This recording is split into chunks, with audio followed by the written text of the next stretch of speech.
Aha. Right. Is everybody able to see the PowerPoint now on the shared screen?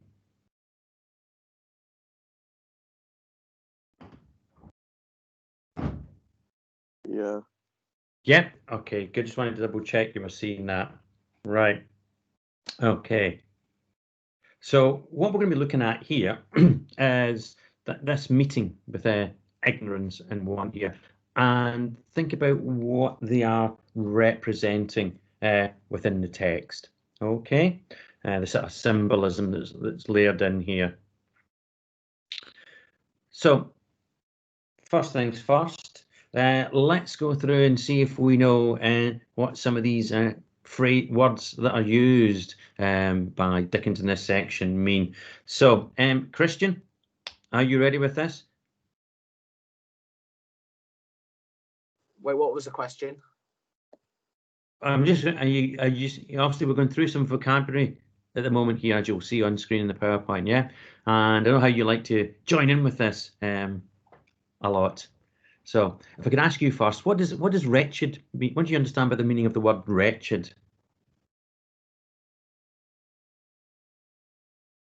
What, like wretched, Yeah. the one on the top of the screen? Yeah, that, yeah. What do you understand that word to mean? Like unhappy or something? Yeah, yeah. Let's see how right you are. Yeah, there you are. Very unhappy, miserable. George, what do you understand by the word scowling?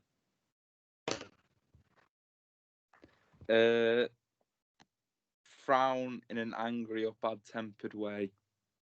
Ooh, very good, very good. Yeah, that sounds good to me. Oops.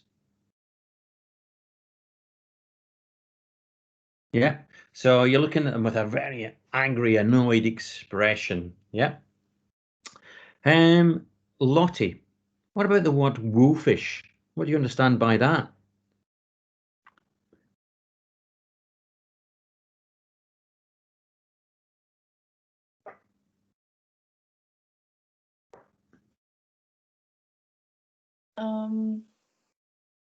I don't know, being like resembling like a wolf or something. Yeah, I'm not sure. that would be exactly so, sort of predatory, that sort of idea. Yeah, there we are. Exactly, yeah, like a wolf in behaviour. Leon, what about if you are prostrate? What are you if you're prostrate? I honestly don't know. Okay.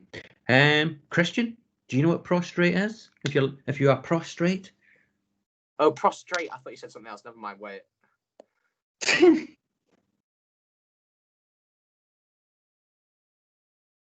Lying stretched out on the ground with one's face downwards. Yes, yeah. That almost sounds like a perfect dictionary definition. So was George's. Still feeling that resentment towards George, are we? I searched it up after and it was exactly what he said. Yeah, exactly. So it's like that way, lying face down. Yeah, so flat on the ground. Okay. Natalie, what about abject? You know, that one there. You know, if you're in abject poverty, would be a good idea to sort of exemplify that.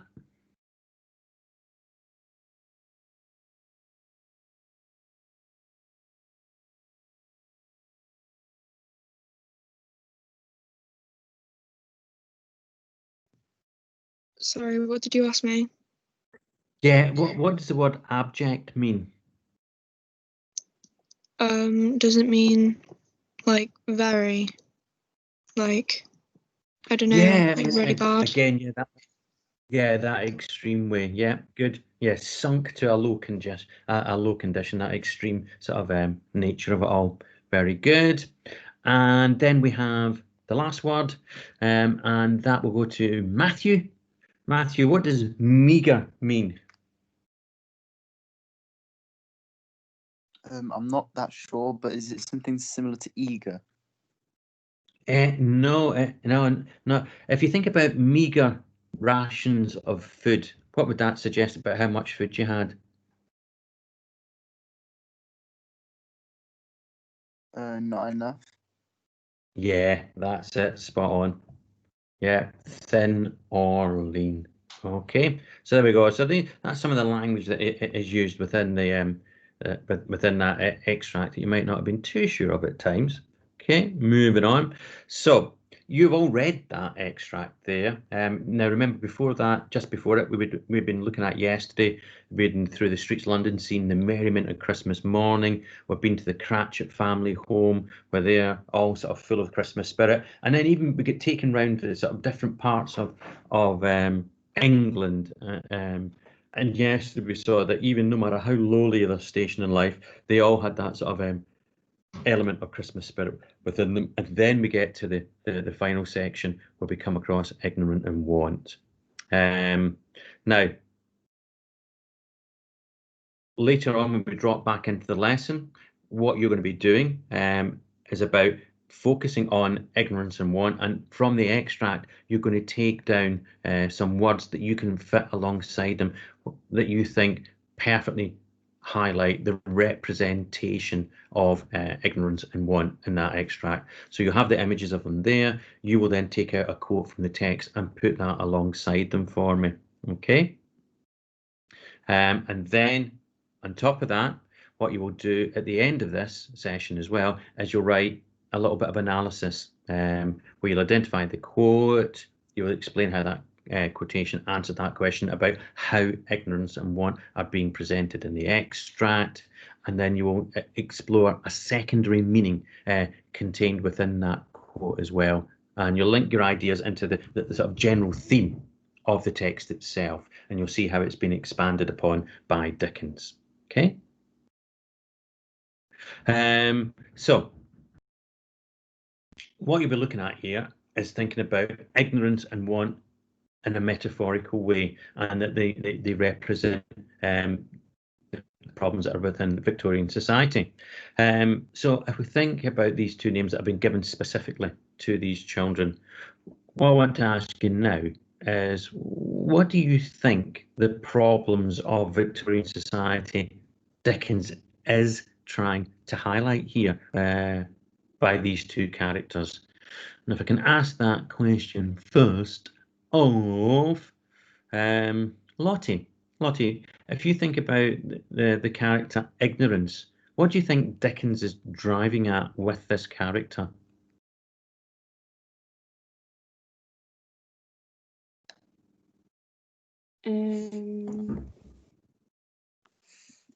What do you think ignorance represents?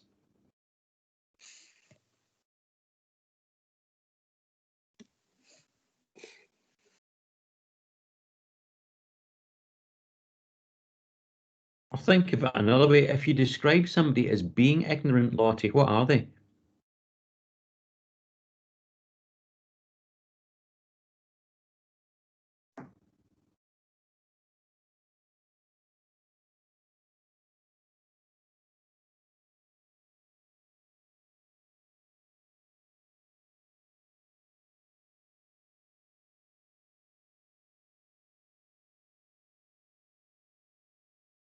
No? What do you think, Kimmy? What does ignorance represent?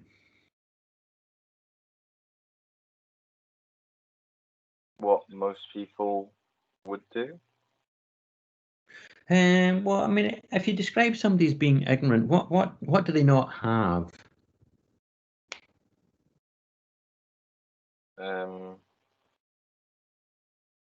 Generosity. I think maybe go a bit more beyond that. Leon, what do you think? If you describe somebody as being ignorant, what are they? It's like they're blind to what's right and they're blind to the correct things. Ah, good. Yeah, that's getting a bit warmer here now, isn't it? It's that idea of being blind to the problems in society. You just, you turn that blind eye. Ignorance can also highlight that idea of, lacking education, lacking understanding, lacking knowledge. We can think about that. And so, again, think about how Dickens might be using that to express a point about those in society who should know better. And then if we move on to the next one and think about want, Christian, what do you think that the child of want represents in Victorian society symbolically?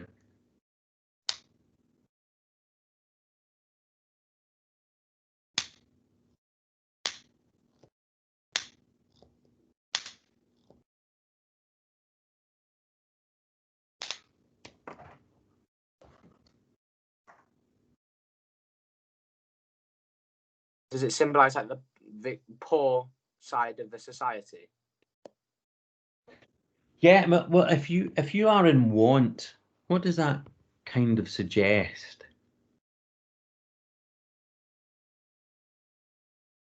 You want things. Right, you want things, so you're lacking things. What do you think these children are lacking when they're portrayed in this section of the novel?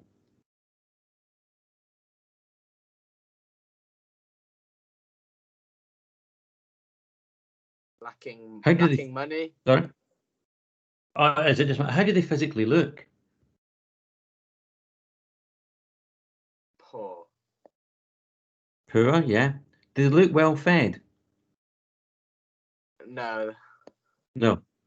Do they look like they have somewhere safe and secure to live?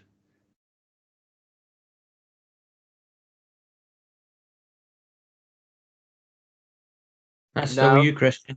No. Right. So it's all these things, these sort of basic human requirements that they appear to be lacking. Don't they? They appear to be kind of abandoned, left destitute, homeless, hungry, poor, impoverished, ready to be exploited. That underclass, that underbelly in Victorian society. Okay, good. Moving on. Right, yes, you will also find on the page that I've given you a bit of a Christmas bauble, where you can then begin to put down what you're thinking about the moral of the story, and there's a little word bank along the side of it, which will help move along that discussion with it. So again, once you've managed to sort of fully write out your ideas for the characters of ignorance and want and what they represent, you'll be able to think about the moral. Now, the moral of a story, just think about that. It's that sort of moral guidance. It's our moral compass. It's about the doing the right thing. What is the message that's being passed on to Scrooge and to the wider readership? And you're able to write what you think Dickens is trying to get at on that Christmas bauble. Okay, that gets to the end of that. So I will now take us back to the shared OneNote and set you up. So here we are back on our OneNote page. So first thing you're going to do for me is label these two characters, as it says here, words and phrases from the extract. So you'll be focusing in on how ignorance and want are presented here.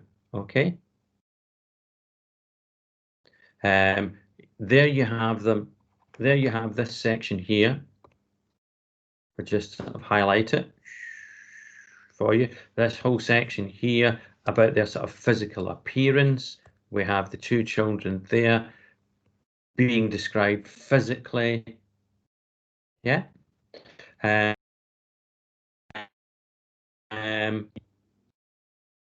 Christmas spirit, discussing them. Okay, there is where you will find your quotes, I would imagine, which you can use. Whoops, where's it going to?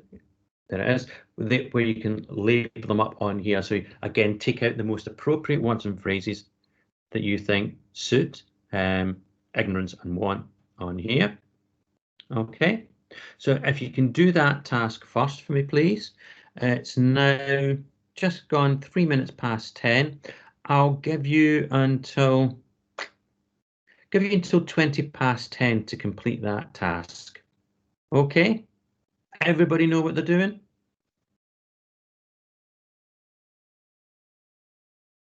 Good, good, good. Off you go then. So we'll discuss art and just stay on the lesson, okay? Label it up with your quotes. And again, also put your own comments beside that as well, so you realise why you've done it.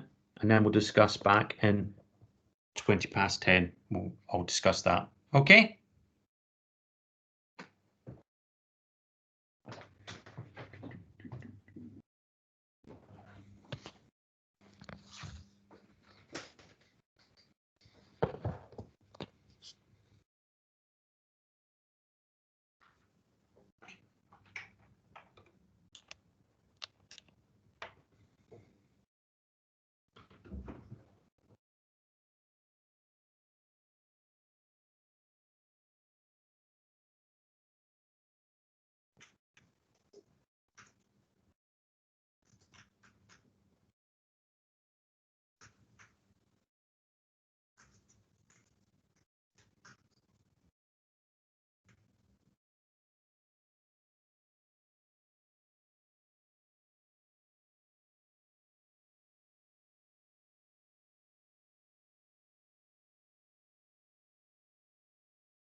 Sir, can you mute your mic, please?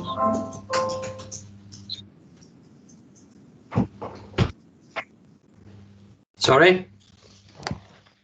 Could Just you say it mute your again, mic, sorry? please? Oh, I can, yeah.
Okay, folks, let us return to the lesson and let's see what you've got for your quotes and ideas around ignorance and want here.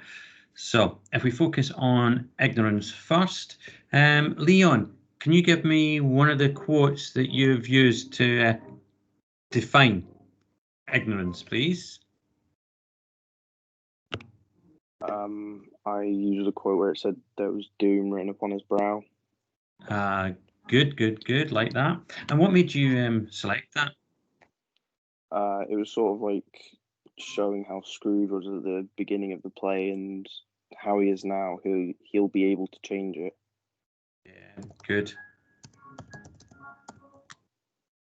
And what does the word doom suggest to you, Leon? Basically just everything going wrong and Yeah. just mass proportions of absolutely pretty much hell on earth. Yeah, that's good. Yeah, but it's that sort of apocalyptic vision, isn't it? That we have here, that this is going to be the end of the world sort of thing. Whoops.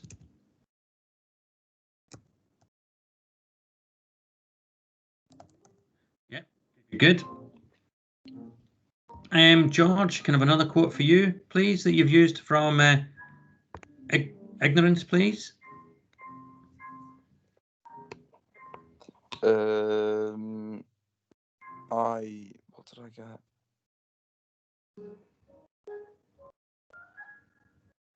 I don't think I got one. Yeah, how couldn't you have got one?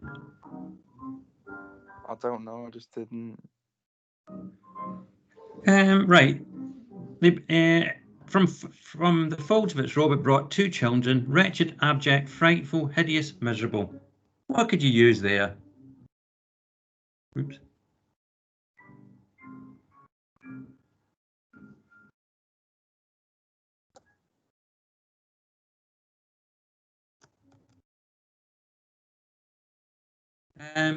Surely, direct quote there, frightful and hideous. That helps to define them.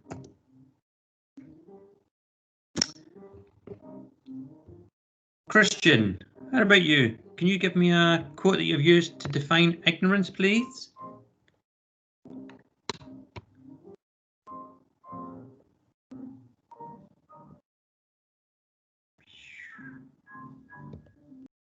Christian.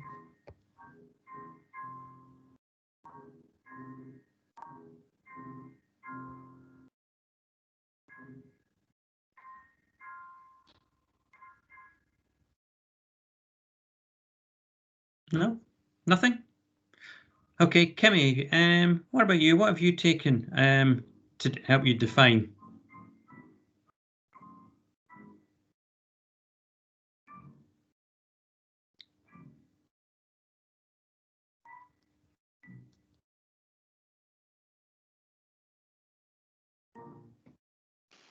Are there no workhouses? Well, how does that help define the character of ignorance here? Because they're like wrong in a way.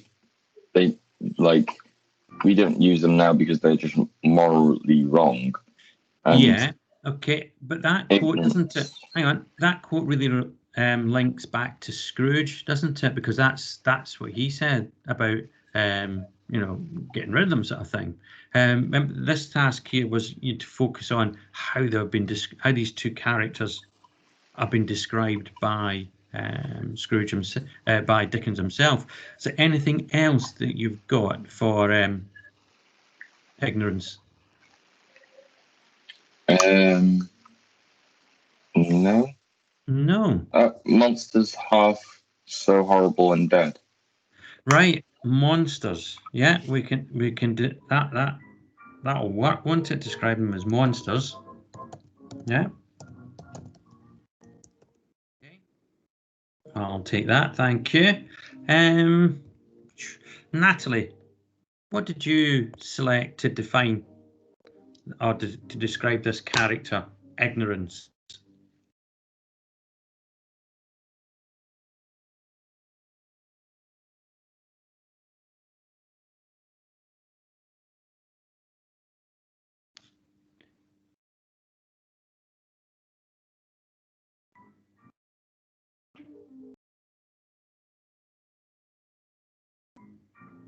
Everybody's going quiet today. That's really, I think we've made some of this a bit more difficult than need be. If we look at how it's been described here. So we've got the two children. We should all have things like, and they'll work for both. They're described as being wretched, abject, those words that we looked at before. They are miserable. Is this how we expect children to be?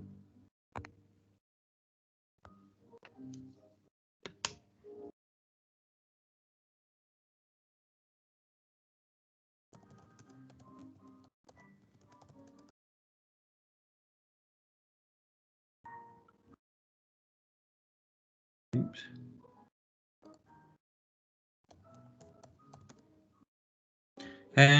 Leon, if I can come back to you for a little minute, please, because I might actually get an answer from you, hopefully, unlike others so far. Children, what do we normally expect children to be? Sort of like playful and happy. Playful and happy, isn't it? That's a normal expectation. I'll just change that.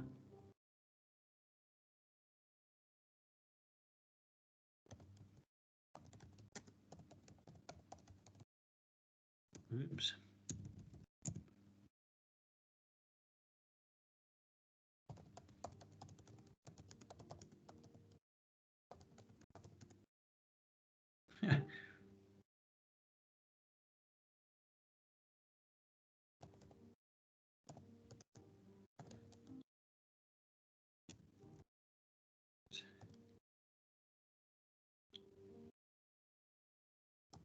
And Leon, just to sort of finish that little bit off, what do we expect society to do for children?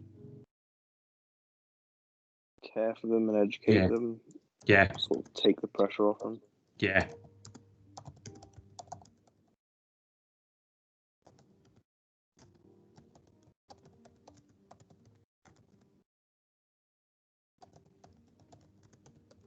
And these are all the things that are just not happening here, aren't they? And then we have more detailed description of them. They are described as being yellow, meagre and ragged. They are scowling, they are wolfish, but they are prostrate to in their humility. So there is a bit of a contrast going on here. So again, we could have had here, over here, you should have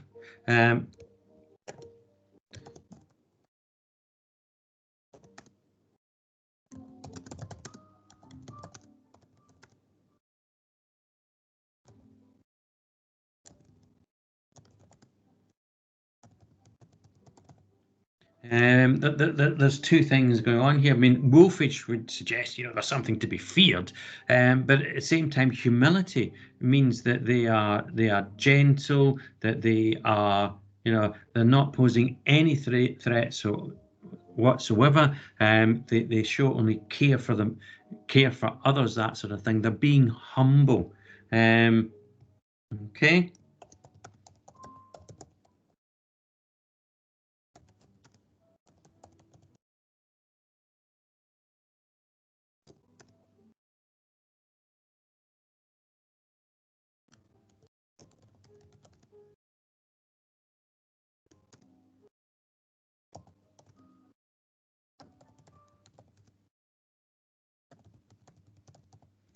Yeah, so it's this idea. So on the one hand, they seem to represent threat and danger, and on the other, they're anything but that.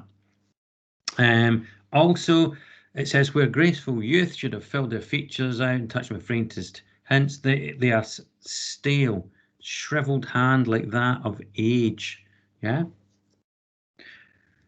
And where angels might have sat enthroned, devils lurked and glared out menacing. And again, these things can be used for both of them. If we now go on to obviously one.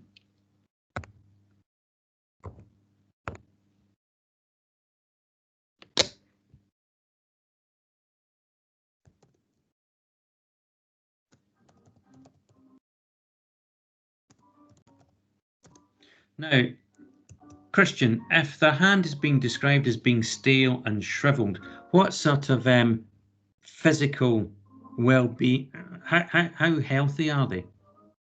Not very healthy. Not very healthy, yeah. What do they appear to lack? Nutrition. Yeah, that's it. Good.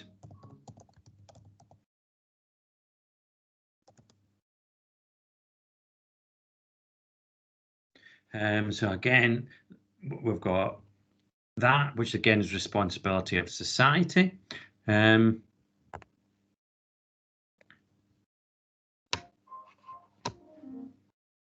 both of them have this description as well. Devil's luck, which again is that sort of suggestion of a threat to society.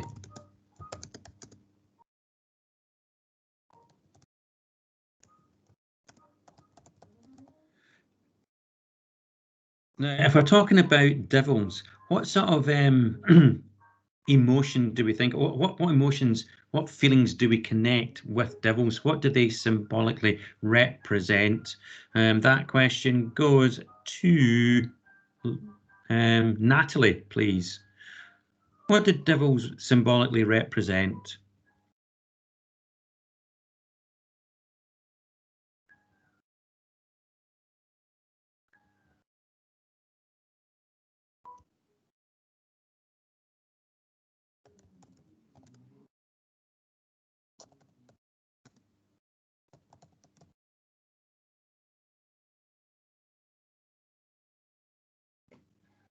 Oops. So we think about devils surely representing evil, and if we think about them representing evil, where is that evil present?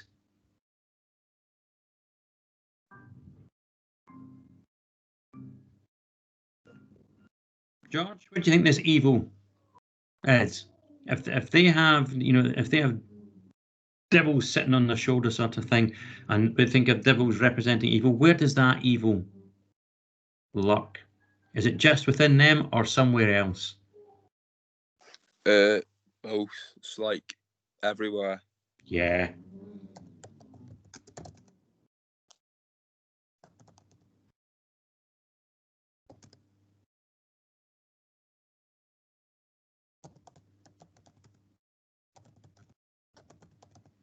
So it's that idea about it being, present with it. It's an evil of society. That's what these children are beginning to represent here. And we're going to carry on with this tomorrow. Hopefully you're a bit more responsive and a bit more engaged within the lesson, a bit quiet today. Okay. So coming up to break time now. Okay, off, get a drink, get something, and I will see you all tomorrow. Okay, folks? Thanks, sir. Okay, thank you. Thanks, Thank you. Thank you.